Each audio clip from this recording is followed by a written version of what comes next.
I'm going to show you how I painted this vase. First, I started by sketching out the design on paper and then transferring it onto my pottery piece using a pencil. Then I used masking tape along all of the edges to make sure that none of the paint went outside them.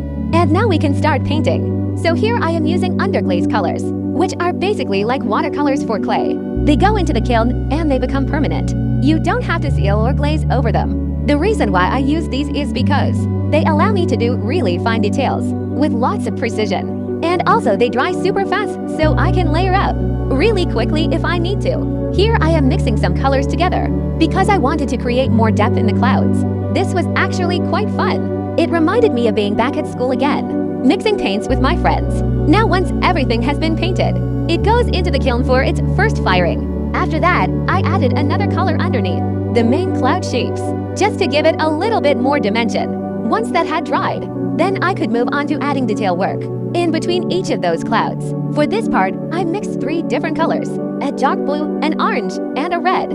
These were just leftover from other projects, so I didn't measure anything out. But as long as you mix enough white in there, you should be able to get something nice and light, like what I did here. I find doing these lines very therapeutic.